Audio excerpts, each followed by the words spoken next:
So hello guys, આજના મારા આ વ્લોગમાં તમારું સ્વાગત છે.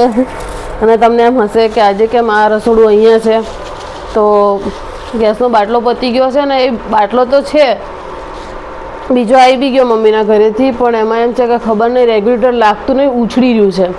તો જે કંપનીનો માણસ છે એમને બોલાયા છે, 1 કલાક થશે. અને અમારે બધાને સવારમાં જમવાની આદત છે, એટલે હવે જુગાડ કરી લીધો, કેમ કે મારી આદત છે પહેલાંથી થોડુંક એક્સ્ટ્રા ચાલવું. એટલે મેં આ લઈને રાખી હતી. રાહુલ બહુ ઝઘડ્યા હતા ખબર આના માટે મારી જોડે, કે આ બધું ફાલતુ વસ્તુ નહીં લાવવાની. આજ ફાલતુ વસ્તુ આજ મારે કામ આવી. ગેસના બાટલાઓ હેરાન કરીને એટલે ઓ બંધ તો કરો, મેરા બાટલા ખતમ હો જાયગા આધા.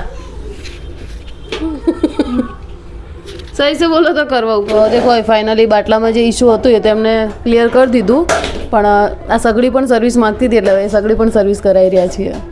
હા, તમે કોઈ બગડી ગયો હશે? નહીં બગડ્યો, કરજો હું તો ફેર કરજી. એમ તો બાપડો મુલાય એમને.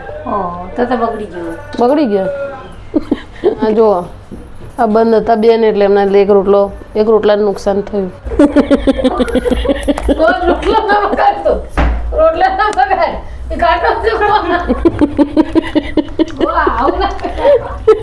સો ફાઇનલી 1 વાગ્યો છે અને ઘરનું કામ હવે ફિનિશ થયું છે. અને હવે જશું મમ્મીના ઘરે, કેમ કે કામ છે ત્યાં. તો મમ્મી જોડે ચાવી લેવા જશું. ચલો કેમેરામેન, બેટરી ફિટ કરો એક્ટિવાની.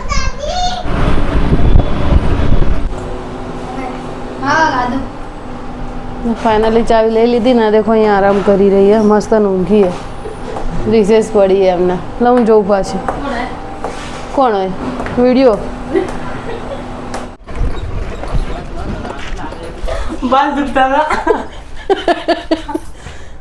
મમ્મીને ખબર નથી કે હેર ઓઇલ કયું છે.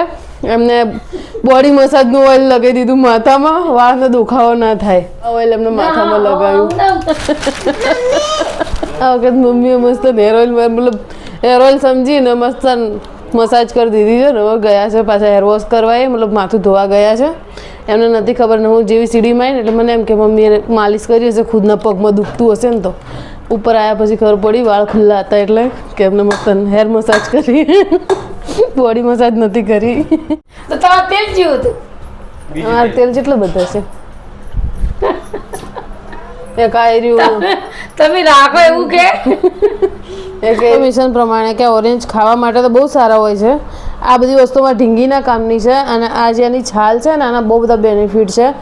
મોસ્ટ ઓફલી આપણે નાનપણથી સાંભળતા આવ્યા છીએ કે આંખમાં નાખીએ ને તો મતલબ જે કચરો હોય બહાર આવી જાય, ડસ્ટ બધો બહાર આવી જાય, અને આંખ પર જે જાળી હોય ને એ નીકળી જાય. અને એની સાથે એક બીજો બેનિફિટ છે કે જો આના જે આમ દબાવવાથી પાણી બહાર આવે ને, એ આખા ફેસ પર તમે કવર કરશો ને પાણી, અને પછી 5 મિનિટ રહીને મસાજ કરશો ને, તમને ખુદ બ ખુદ રિઝલ્ટ જોવા મળશે. તમારું બધું ડેડ સ્કિન નીકળી જશે, ખીલ એવું બધું કંઈ જ નહીં થાય, મારી ગેરંટી. એકવાર ટ્રાય કરજો જરૂરથી. અહીંયા એક ડોસીમાં છે જે વિડીયોમાં બતાવી રહ્યા છે, 111 વર્ષ કંઈક જીવ્યા છે. તો એ બધા ઉત્સવમાં આવીને નાચી ગઈ રહ્યા છે, એમને વરઘોડામાં બેસાડ્યા. આગળ જોઈ રહ્યું હવે. ના, માહી બેન ઊભા નહીં થઈ રહ્યા, તો અમે એમને ભીડ બાંધીને ઊંચા કરીને લઈ જઈએ. તો મમ્મીને સાડીને એવું લેવું છે બેન માટે. એમને સુવાવડ આવી ને એટલે ગુંદ આપવા જાય ને ત્યારે બધું આપવું પડે ને, એટલે બધું લેવા જઈ રહ્યા છે. લડો હવે, પકડી લો.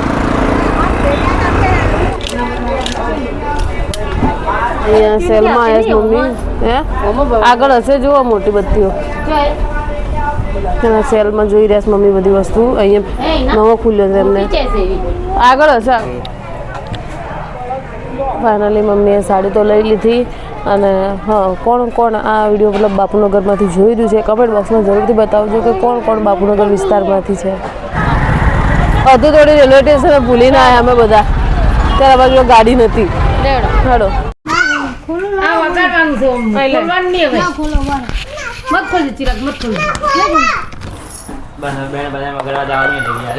જતા જો કાકા ને ભત્રીજી. ઊભી રે કહું છું તો. કઈ તું ખોલ આટલા પપ્પા વાળી ને આલા ઉડી જોરદાર નાટક કર્યા હતા. મને તો બીકે આવે છે. કોઈ નહીં. જા मोटा सर्जन आया है, बड़े सर्जन के पास आया हम. અને હાલ હવે બધા મતલબ કંટાળી રહ્યા હતા. તો બપોરનું અડધું પિક્ચર બાકી હતું, તે બધા ભેગા મળી અહીંયા હિતેન કુમારનું અને રાકેશ બારોટનું મૂવી જોઈ રહ્યા છે. દેખો કેટલું સરસ પિક્ચર છે. મને બહુ ગમે છે આ હીરો. આવાજ એનું ફેસ સરસ છે, એક્ટિંગ એની. અહીંયા મૂવીઝ તો બાકી છે અને મમ્મીનો ફોન આવી ગયો કેમ કે આજે મમ્મીને ચિરાગનું જમવાનું ત્યાં કર્યું છે મારા મમ્મીના ઘરે, એટલે હવે ત્યાં જશું. અડધું પિક્ચર બાકી મૂકીને ઈચ્છા તો નહીં થઈ રહી.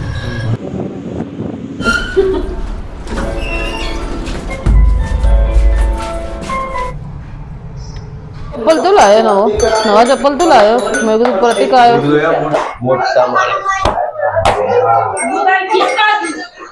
મોટા માણસ આવું બધું ના શીખવાડો તો ફાલતુનું.